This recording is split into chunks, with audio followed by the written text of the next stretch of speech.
Hey kids again. So far we have read this way. I have the hiccups. Meteor and Thunder Cake. Miss Fessler read The Keeping Quilt to You as well. I'm gonna put right here.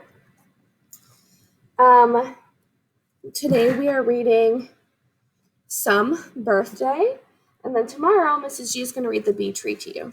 So, all books from the author Patricia. Can you remember her last name? Patricia Polacco. Right. And her pictures are very important because she shows expression through her pictures. And this is realistic fiction, which is fake stories with real parts that could happen, or just short stories that might have happened. Today we're going to read Some Birthday. Patricia thinks her family has forgotten her birthday. Even worse, Dad takes her brother, and cousin out to look for a monster in the dark of night. The adventure is cut short when Dad heads into the darkness to investigate a spooky sound, and the kids end up running home to the birthday cake and presents that were waiting all along. Sounds like a good book. I'm going to actually read the message before we read the book today.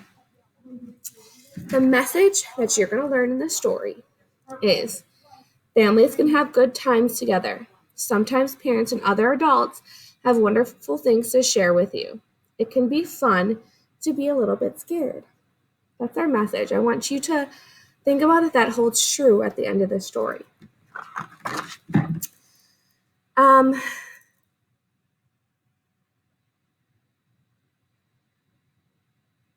Awesome. Let's go.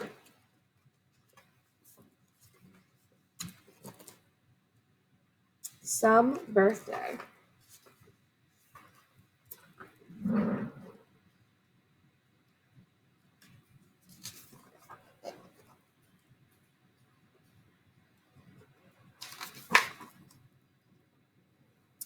My mom and dad were divorced. My brother, Rich, and I lived with my mother, except that we spent every summer with Dad and Grandma, my dad's mother. Cousin Billy lived nearby. Dad was a traveling salesman.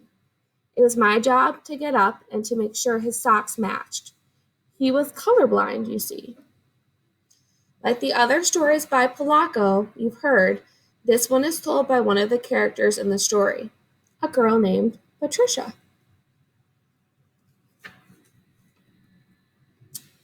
Before he went to work, Dad and I would have breakfast together.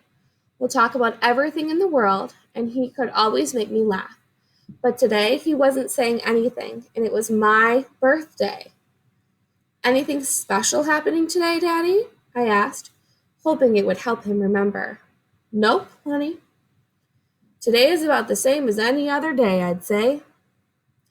Just as I was going to drop a big hint about the pedal pushers and blouse I wanted for my birthday, he was out the door, into his car, and off to work. See you tonight, honey, he called out.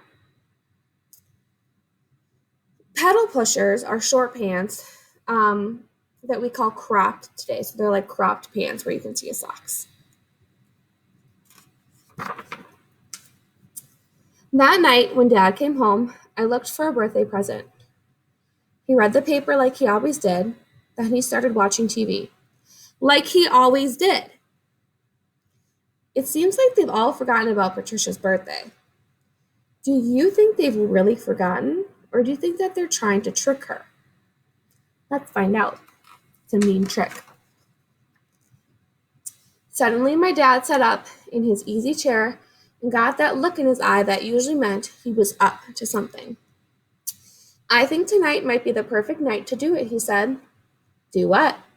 My brother and my cousin Billy asked. I think tonight we should head down to the clay pit.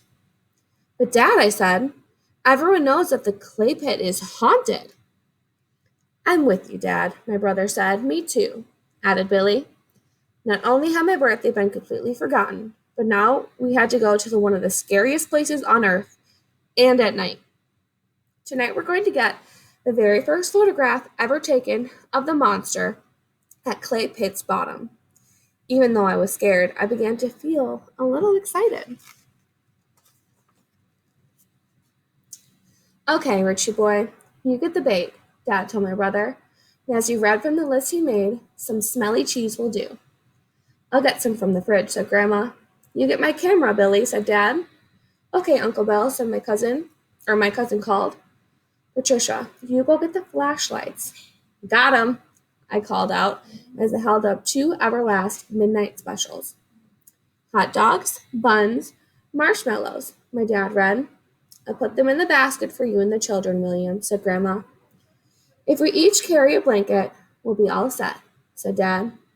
We put on galoshes, rain gear, and woolen caps in case it got cold.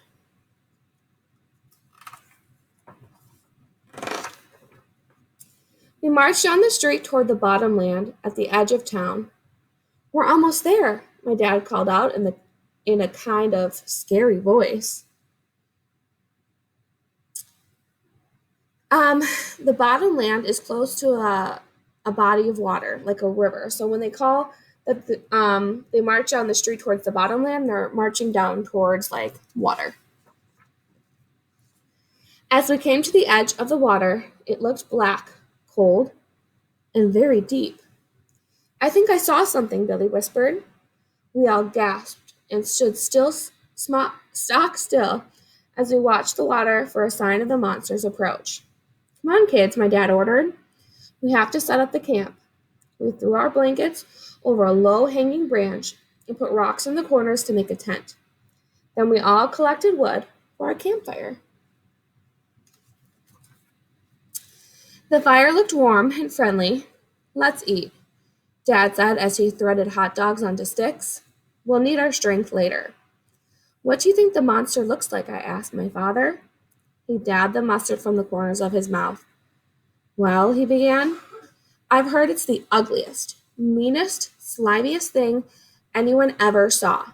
People say that if you look it into the eye, your hair turns white and you'll never the same again. We all just looked at each other, too scared to speak. I know that it loves things that smell bad. That's why you kids should never squawk about taking baths. We all looked at the water for a long time. Do you think that if we get its picture, it will get in the papers?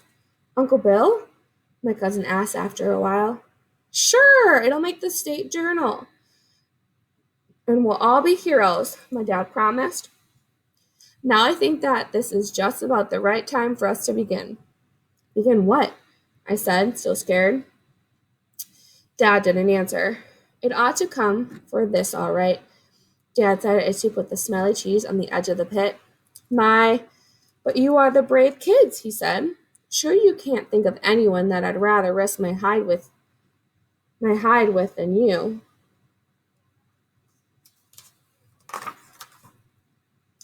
Just then, something rippled the surface of the black water. See that? My brother whispered. Something really big is out there, I squealed. My dad's face became very serious. Maybe he was even a little scared himself. What if it comes after us? My cousin Bill cried. If it looks like it's going to come after us, then run with all your might for home. Don't look back, just keep running, my father told us. Then there was a rustling in the bulrushes. The frogs stopped croaking. This picture is pretty scary. What do you see? Who do you think those eyes belong to? I see it, my brother yelled. I wasn't sure, but I thought I could see something big gliding along the water straight at us. Dad took the camera and walked into the darkness to investigate. Soon we heard snarling and growling. We started screaming and hollering at each other. Then we heard a loud kerplash. I flashed the light at the sound and saw something big coming out of the water. It stood on 2 hind legs and came right at us. It smelled awful. Then there was a terrible howl. It's the monster! Let's get out of here, my brother shouted as he ran for home. The monster! We all screamed as we ran up on our front porch. I'm glad they made it home. What do you think happened to Dad?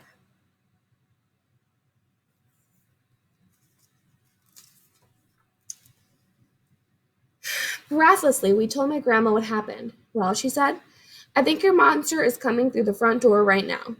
There was my dad, soaked to the skin, smelling real bad, covered with bulrushes. You should have seen it, Ma, my dad told Grandma between belly laughs. Our monster turned out to be a floating log. Then Harley Bleach's bloodhounds found the cheese and got into a fight. I tried to separate them, slipped, and fell into the water. Then my old man laughed so hard he cried. Some way to celebrate a certain little girl's birthday, said Grandma as she brought my birthday cake. A whipped cream cake with a rubber monster and candles on top. Then everyone yelled, Happy birthday! You remembered, I said as I opened my dad's present. Just what I wanted. The pedal pushers and blouse didn't match. But who could complain? This had been some birthday.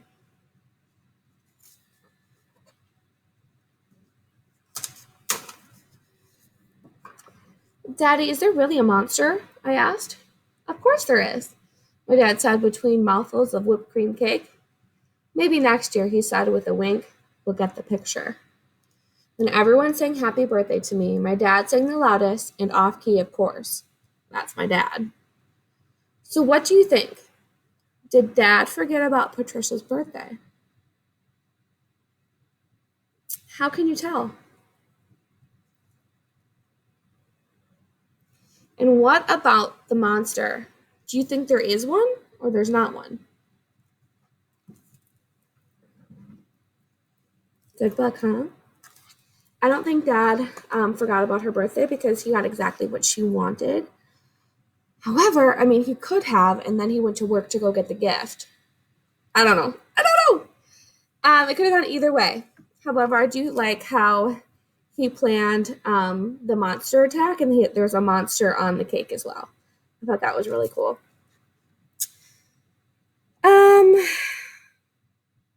Today in your writing, I'm going to have you summarize the story. So at the beginning, I read a summary, and I read the message, I read the story, and now you're going to have to summarize the story on Seesaw right after this, okay?